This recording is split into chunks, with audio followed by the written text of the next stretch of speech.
für mich ist das die kontinuierliche Ausführung in Simulationszeit. Bis jetzt ist es ja so, dass ECU-Test schon zwei Zeitverhalten konfigurieren konnte. Das war einerseits eben das Testen in Realzeit, bei dem also sowohl ECU-Test als auch die Simulationsplattform mit realer Zeit sozusagen gefüttert wurden. Das ist natürlich der Hauptanwendungsfall, wenn man schon in Hardware testen möchte, also am Hill, oder wenn man ein echtzeitfähiges Modell beispielsweise hat. Demgegenüber natürlich Tests, die stärker Richtung SIL oder MIL gehen, wo man in der Modellzeit testen möchte. Da hatten wir bis jetzt einen Zeitenmodus, der schrittweise war, wo also ECU-Test die Steuerung für die Simulation übernommen hat.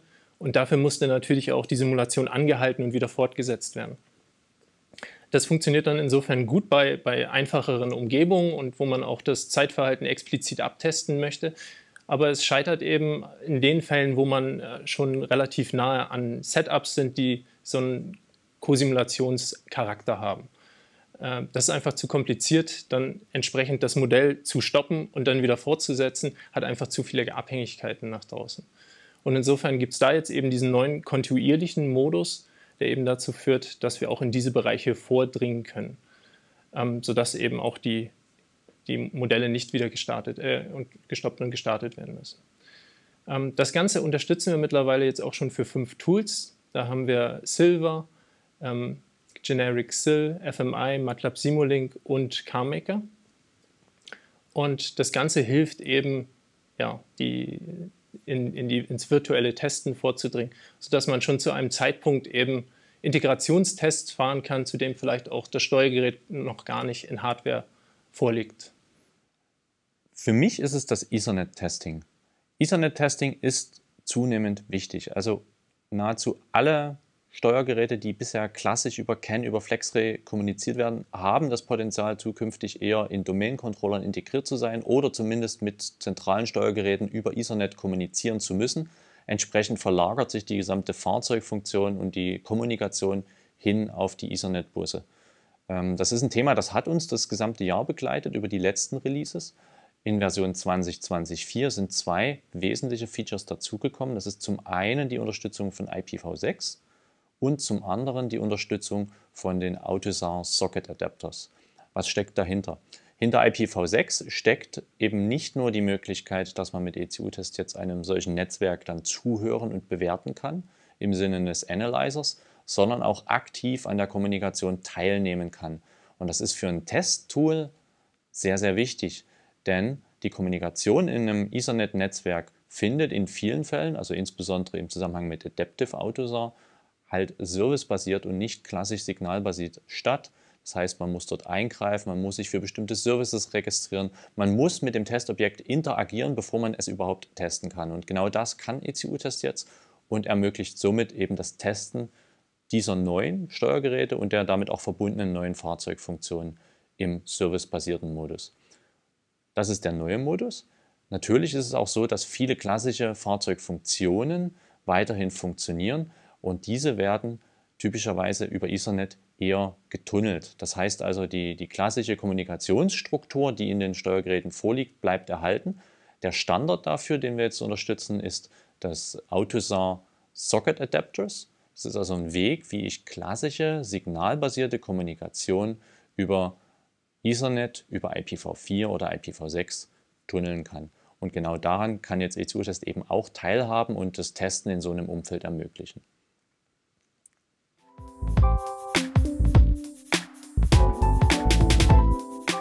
Ich glaube, es sind die Features, die wir in der Version 20.20.4 geschaffen haben, die die Zusammenarbeit zwischen Testfall-Spezifikateuren und Testfall-Implementierern begleiten und damit auch die Workflows vereinfachen.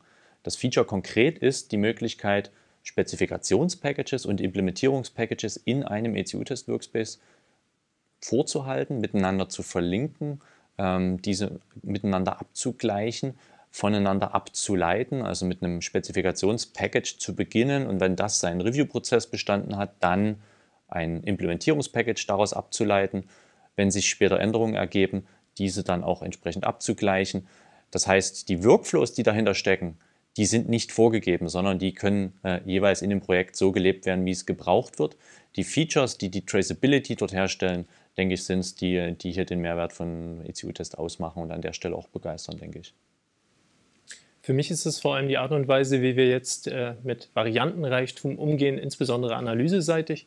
Da haben wir jetzt ein Feature drin, sodass wir je nach Derivat des Device Under Test oder auch je nach Umgebung, ob wir jetzt einen Hill-Test fahren oder ob wir im Fahrzeug testen, auf die konkrete Implementierung mappen können, sodass man initial im Testfall nur einen Platzhalter hat und dann später erst zur Laufzeit auch tatsächlich genau die Implementierung heranziehen, die dafür gewollt ist.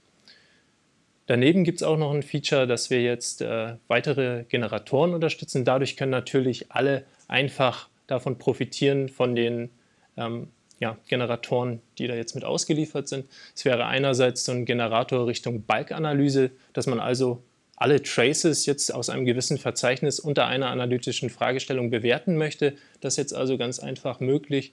Und zusätzlich ein Referenztestgenerator, der es eben ermöglicht, beispielsweise Back-to-Back-Tests oder Neutralitätstests einfach umzusetzen.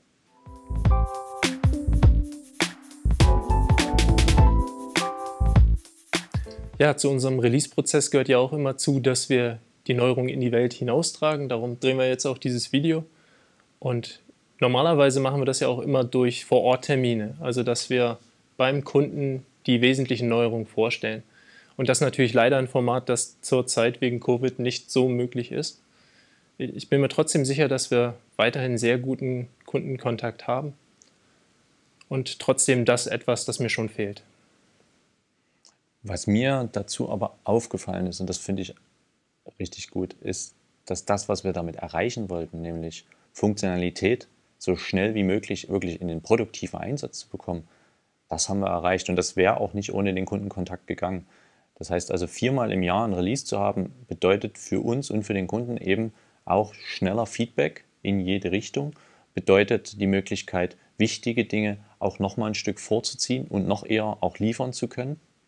Und das hat mir wirklich gut gefallen. Das hat gut geklappt und ich denke, der Mehrwert, den wir damit erreichen wollten, dass wir also wirklich, spätestens nach 2 Monaten für nahezu jedes Problem eine Lösung dann auch produktiv da haben, wenn es wichtig ist, das haben wir dann auch geschafft. Und das haben wir nicht ohne die Kunden geschafft. Also der Kontakt, auch wenn er remote ist, denke ich, ist unheimlich wertvoll und funktioniert gut.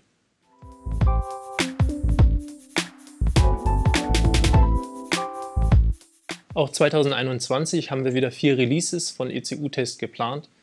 Das heißt, jeweils zum Quartalsende wird es wieder eine Version von ECU-Test geben.